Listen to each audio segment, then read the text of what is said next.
Halo guys, kembali lagi di channel Mas Raka dan Dek Rafa. Jangan lupa komen dan subscribe. Lebih dari 1 jam kemudian, Chen Ping membuka pintu dengan banyak keringat. Hanya untuk menemukan Seng Busi menunggu di pintu sambil tersenyum. Tuan Chen, saya lelah. Jika Anda butuh sesuatu, tanyakan saja kepada saya. Setelah Seng Busi selesai berbicara, dia tidak lupa melihat ke dalam ruangan. Saya menemukan Seng Jiahui terbaring di tempat tidur, sepertinya tidak bisa bangun. Dia merasa lebih bahagia. Tuan Seng, ada yang ingin kutanyakan padamu. Chen Ping memberitahu Seng Busi tentang istana Guanghan. Setelah mendengarkan kata-kata Chen Ping, Seng Busi berkata tanpa ragu, tidak masalah, saya akan segera melakukannya. Bawa anak-anak keluarga Seng ke kota Nanjing. Meskipun kekuatan keluarga Seng kita secara keseluruhan lemah, kita dapat menarik lebih banyak jimat formasi dan bantuan. Petik 2. Terima kasih banyak, Tuan Seng. Chen Ping berkata dengan penuh rasa terima kasih. Ayah, aku juga ikut. Saat ini, Seng Jiahui, yang sedang berbaring di tempat tidur, berkata, jika kamu tidak pergi, Ting Dewa di rumah saja dan besarkan bayinya. Seng Busi segera membalas. Chen Ping terdiam beberapa saat setelah mendengar ini. Bagaimana dia bisa membesarkan bayi sekarang? Ayah, bagaimana ayah tahu kalau ayah pasti akan hamil kali ini? Seng Jiahui bertanya dengan jelas. Saat ini, Seng Busi tercengang. Dia tidak tahu apakah dia akan berhasil kali ini. Melihat Seng Busi tetap diam, Seng Jiahui memanfaatkan kemenangan tersebut dan mengejarnya. Saya akan mengikuti Anda kali ini, dan saya bisa tinggal bersama Chen Ping selama beberapa hari lagi, jadi peluangnya akan lebih tinggi. Masuk akal, kalau begitu kamu bisa melakukannya. Seng Busi mengangguk dan berkata, Chen Ping benar-benar bingung ketika dia mendengarkan percakapan antara ayah dan putrinya, dan hanya bisa pergi dengan tergesa-gesa. Ia takut jika tertinggal, ia akan menganggap dirinya kuda jantan. Setelah meninggalkan keluarga Seng, Chen Ping langsung kembali ke lembah roh darah. Melihat Chen Ping kembali, apakah itu hantu gunung iblis Lao atau Luo? Zhou Hai dan yang lainnya sangat bersemangat. Terutama Bai Qian dan Huo Feng, mereka langsung melompat ke pelukan Chen Ping, mengabaikan orang-orang di samping mereka. Terlihat bahwa mereka sangat merindukan Chen Ping. Tuan Chen, tampaknya Anda telah memperoleh banyak hal dari pencarian Anda untuk batu iblis surgawi kali ini. Anda telah mencapai alam kesengsaraan tingkat keempat, dan aura Anda jauh lebih kuat. Luo Zhouhai memandang Chen Ping dan berkata dengan kaget. Masih ada keuntungan, tapi tidak banyak. Ketika Chen Ping mendengar energi abadi dan cairan spiritual di Sekte Suci Janji, dia merasa patah hati. Tuan Chen, apakah Anda tidak menemukan batu ajaib itu? Hantu Gunung Setan Tua bertanya. Ini digunakan untuk membentuk kembali tubuh Feng Mo. Tanpa batu iblis surgawi, akan sulit bagi Feng Mo untuk membentuk kembali tubuhnya.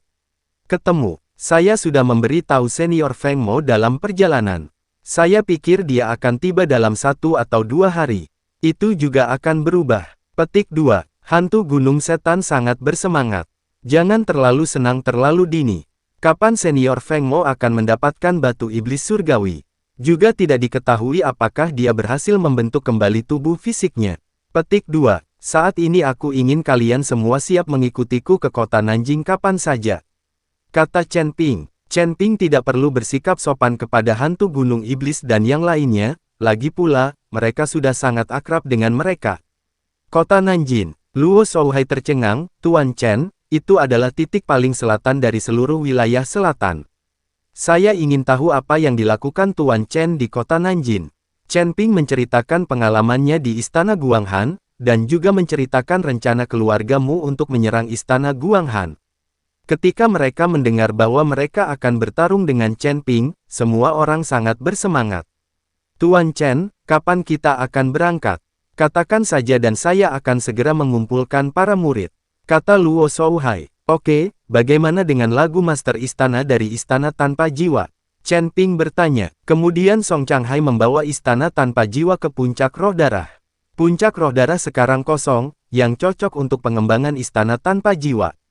Saya akan mengirim seseorang untuk segera memberitahu Song Changhai. Kata Luo Zhouhai. Ya, Chen Ping mengangguk. Oke, itu saja yang perlu dikatakan. Sudah berhari-hari kita tidak berbicara. Ya, datang dan bicaralah denganku.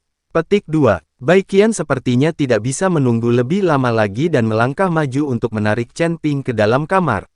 Ya, aku sudah lama tidak bertemu tuannya. Jika tuan itu bisa membuat kita bahagia, aku juga bisa memanggil Raja Singa dari suku binatang.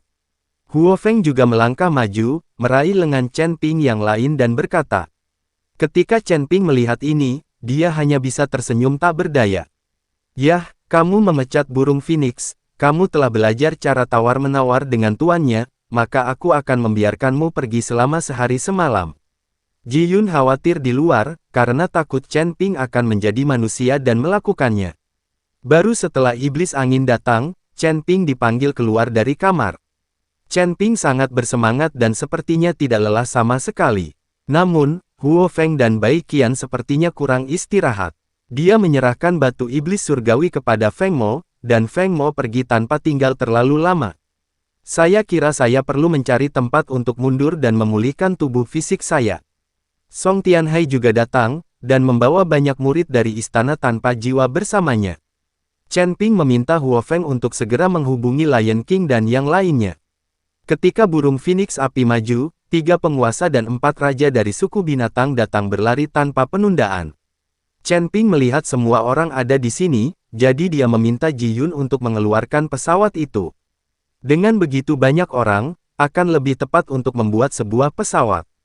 Meski target pesawatnya terlalu besar, jumlahnya banyak sekali, jadi tidak akan ada masalah. Yang paling penting adalah Chen Ping harus bergegas kembali. Keluarga melancarkan serangan ke istana Guanghan, yang akan merepotkan. Semua orang menaiki pesawat itu satu demi satu, kecuali personel tertinggal yang diperlukan, semua orang menaiki pesawat itu. Meskipun orang-orang ini tahu bahwa akan ada bahaya di sini, tidak ada yang takut. Terbang, perahu itu perlahan lepas landas dan menuju kota Nanjing. Ini adalah pertama kalinya banyak orang menaiki pesawat, dan mereka semua sangat bersemangat. Mereka melihat pemandangan di luar melalui jendela kapal dan mengobrol dengan gembira. Manusia, binatang buas, dan iblis sedang bersenang-senang di pesawat ini sekarang. Faktanya, ini juga hasil yang diinginkan Chen Ping. Seharusnya tidak ada perbedaan antar ras. Anda juga dapat berkomunikasi dan belajar satu sama lain. Saat pesawat itu terbang di atas Gunung Tianmo, tiba-tiba ada jeda. Suara mendengung terdengar tanpa peringatan, dan kemudian perisai cahaya putih membalikkan seluruh pesawat, sehingga mustahil bagi pesawat itu untuk bergerak maju. Pesawat itu mulai terus-menerus menurunkan ketinggiannya dan perlahan-lahan jatuh, dan topeng cahayanya juga terus menyusut. Semua orang juga gugup dan bersiap untuk bertempur. Pesawat itu terpaksa mendarat. Tiba-tiba, 4 sosok muncul dan mengepung pesawat itu dari 4 arah. Saya melihat 4 orang ini, mengenakan pakaian dan bentuk berbeda, 3 pria dan 1 wanita. Saya buka jalan ini dan tanam pohon ini. Kalau mau menyeberang ke sini, tinggalkan uang untuk membeli jalan, kata wanita di antara mereka. Saya melihat jari-jari wanita itu sangat panjang dan matanya merah menyala. Mendengarkan suara wanita itu, Chen Ping terdiam beberapa saat.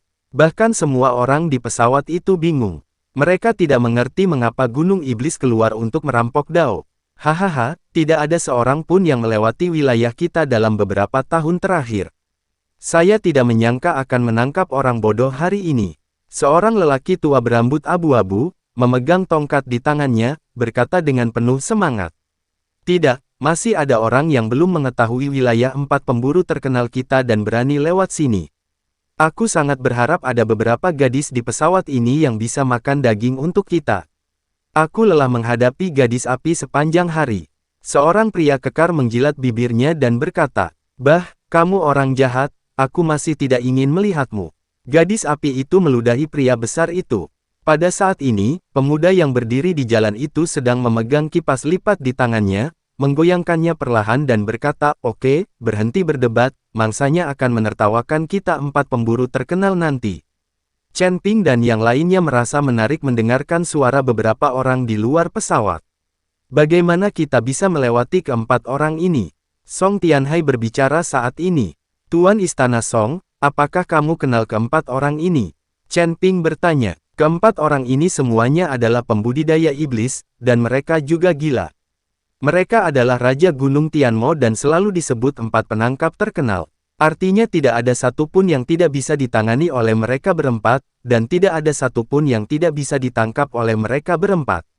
Kata Song Tianhai dengan ekspresi jijik. Sakit saraf. Chen Ping tidak bisa menahan senyum. Jelas sekali bahwa Song Tianhai sengaja mengejek keempat orang ini. Hanya mengandalkan formasi tadi untuk memaksa pesawat berhenti membuktikan bahwa keempat orang itu cukup mampu. Aku akan turun dan menemui keempat orang gila ini, kata Chen Ping, dan hendak turun dari pesawat. Tuan Chen, kami akan pergi bersamamu, kata Luo Shouhai dan tetua hantu Gunung Iblis. Tidak, mereka berempat tidak bisa berbuat apa-apa padaku. Jika aku benar-benar bukan tandingan mereka berempat, kamu pasti punya waktu untuk keluar. Setelah Chen Ping selesai berbicara, dia membuka pintu dan keluar. Ketika mereka melihat bahwa itu hanyalah seorang biksu kelas 4 di alam kesengsaraan yang keluar dari pesawat, mereka berempat menjadi lebih sombong. Wah, apakah kamu satu-satunya yang ada di pesawat itu? Melihat Chen Ping berjalan ke bawah, pria kasar itu bertanya. Kamu pria yang kasar, menakuti adik kecil. Yan Nu memelototi pria kasar itu, lalu mendekati Chen Ping dengan senyuman di wajahnya dan berkata, adik, jangan takut, adikku akan melindungimu. Beritahu adikmu, siapa lagi yang ada di pesawat itu? Saya satu-satunya di pesawat itu, kata Chen Ping. Kamu kentut, bagaimana bisa pesawat sebesar itu hanya kamu? Saya yakin tidak masalah meskipun adik laki-laki itu sendirian. Yan Nu memutar tubuhnya dan terus melirik Chen Ping, setelah beberapa saat, jika kamu bermain dengan adikku sebentar, adikku akan melepaskanmu. Melihat penampilan gadis api, Bai Qian dan Huo Feng di pesawat itu sangat marah.